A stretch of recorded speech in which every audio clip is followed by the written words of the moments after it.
Mountakha Mbacké xalif général des Mourides yàlla na fi yàgg te wér. waaw ñaari fan yi altine démb ak tey talaata dañu amoon liggéey bu am solo boo xam ne dañ ko doon def ci université bi parce que gouvernement du Sénégal dafa tëral ne pour que ab université di joxe diplôme ñu reconnaître ko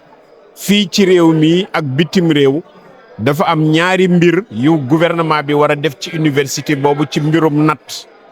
moo tax ñun ñu sollicité woon kuréel googu service boobu nga xam ne gouvernement bi moom la jagleel natt université yi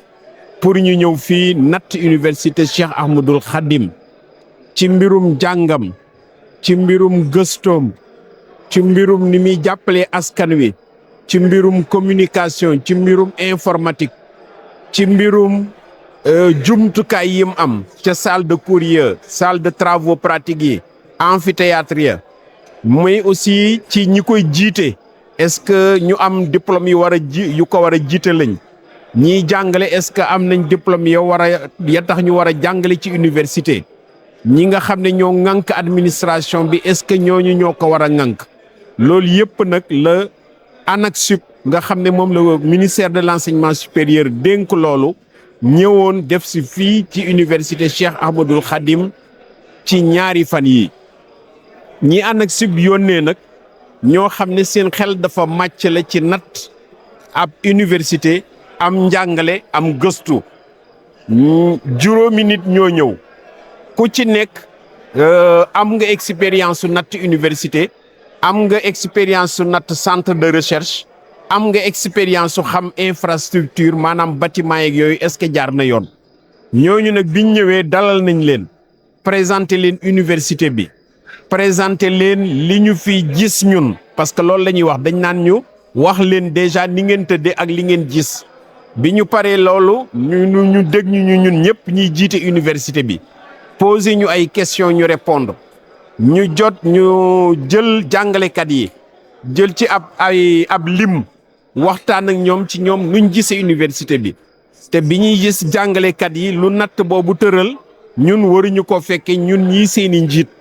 dañ leen di poser ay questions ñu répondre ci seen dund seenum njàngale université bi nu mu tëddee lan lañ ci xalaat lan moo ci am solo ak lan moo ci sooxe bi jàngalekat yi pare ñu woo ñi nga xam ne ñooy liggéey ci administration bi ñu koy wax personnel administratif technique et de service déglu leen ñoom itam ñu wax li ñu xalaat ci seen dund ci université bi ni ñuy liggéeyee est-ce que conditions yi ñuy liggéey jaar na yoon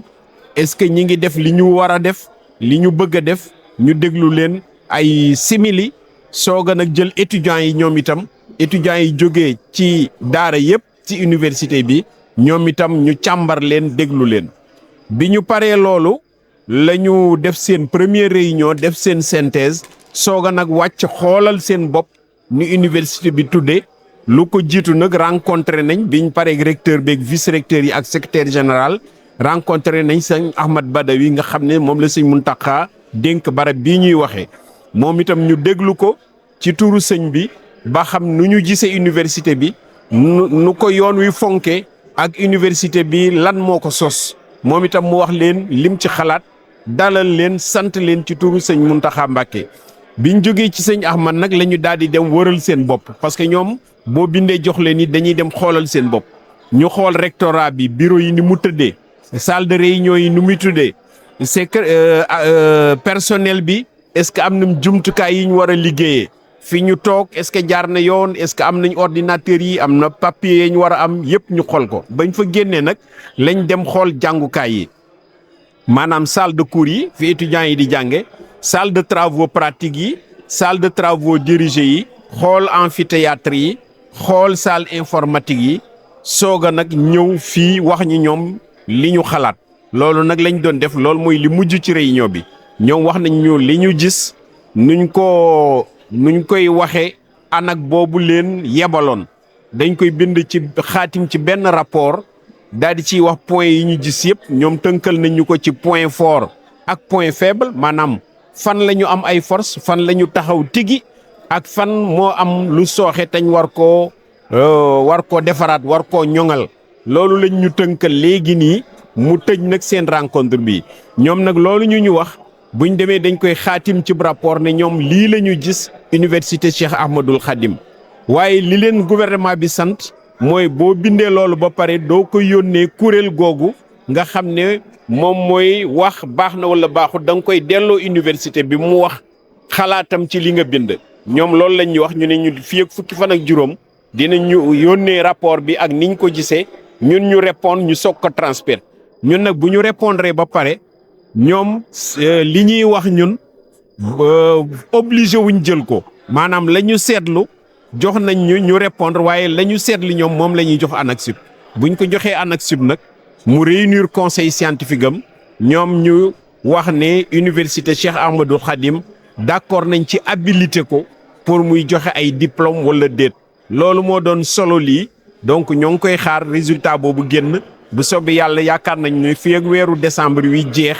ANAQ-Sup conseil scientifique am dina répondre wax li ñu seetlu Cheikh Ahmadoul Khadim dañ koy valider wala déet parce que loolu mooy tax ñu reconnaître diplôme yi ñu ngi ciy liggéey fi mu ne nag suñ diplôme yi amul benn problème mu reconnaissance parce que ñun balaa ñu koy ubbi dañoo demander autorisation waaye gouvernement bi moo ne bu ñu la joxe autorisation nga commencé jàngale ba étudiants yi commencé génn dañuy ñëw nag nattaat la ba xam nan ngay continuer lan nga war a ñoŋal pour mën a continuer waaw loolu mooy liñ fi def si woon fan yi rendre grâce à Dieu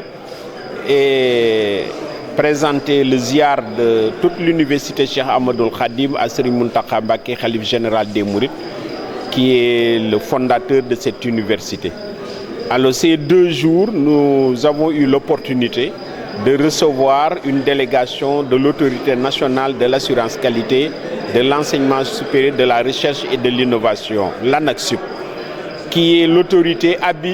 qui se charge de l'habilitation des établissements d'enseignement supérieur, aussi bien publics que privés.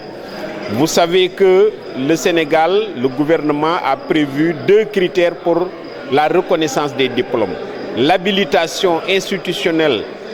de l'établissement qui a délivré le diplôme et l'accréditation du programme de formation. Or, avant d'aller à l'accréditation, il faut être habilité. Donc, on était sur cette phase extrêmement importante. Depuis 1 an, nous y avons travaillé. Nous avons remis notre rapport à l'ANAQ-Sup qui l'a jugé recevable. Maintenant, dans les procédures de l'ANAQ-Sup, une fois que le rapport d'auto-évaluation est recevable, des experts externes de l'ANAQ-Sup, externes à notre université, viennent regarder d'eux-mêmes. C'est en fait pour vérifier tout ce qu'on a écrit dans le rapport,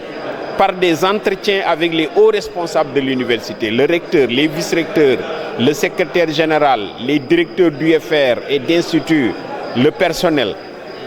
Après, ces experts font des entretiens avec le personnel enseignant, en l'absence des autorités, ce qui est logique, pour que les enseignants soient libres de dire ce qu'ils vivent dans l'université. Est-ce que c'est conforme à leurs attentes? Est-ce que c'est conforme à la réglementation du Sénégal en matière d'enseignement supérieur? Les mêmes séances ont eu lieu avec le personnel administratif.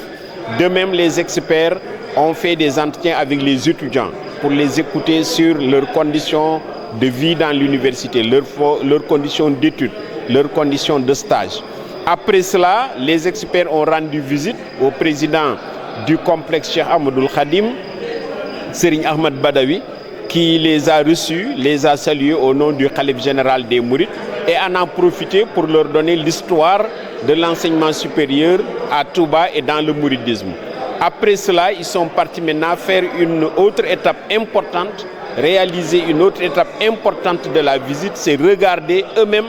les infrastructures administratives, mais aussi les infrastructures pédagogiques. Ils ont sillonné toute l'université, regardé ce dont nous disposons en matière de bureaux, en matière d'équipements pédagogiques, de laboratoires, d'amphithéâtres, de salles informatiques, le dispositif médical. Après avoir fait leur visite sur le terrain, les experts sont venus nous restituer leur constat, c'est-à-dire les points forts de l'université Cheikh Ahmadoul Khadim et les points à améliorer qu'ils nous ont bien décrits. Nous les avons écoutés de manière très attentive. Nous avons noté tous nos points forts et nos points faibles, mais nous les connaissons. C'est ce que nous leur avons dit, que ce qu'ils ont décrit est assez conforme à ce que nous connaissons dans cette université. Maintenant, l'étape qui va suivre, ils vont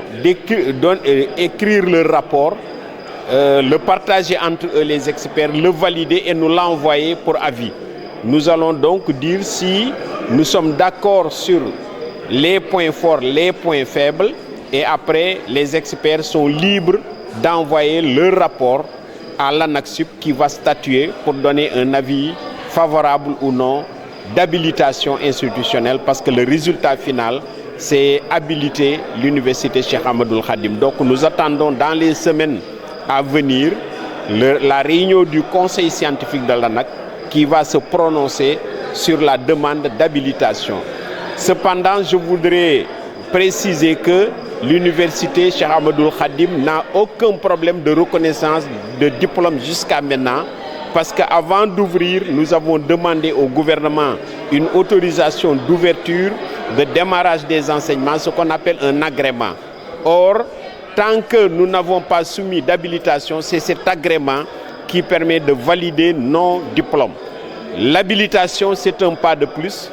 c'est une reconnaissance de plus sur la qualité, mais c'est aussi un élément important dans le futur pour la reconnaissance nationale et internationale de nos diplômes. C'est pourquoi nous nous sommes mobilisés pour que cette étape se fasse dans les 3 ans après l'ouverture de l'université Cheikh Ahmadoul Khadim. وعمل بسنة وحلم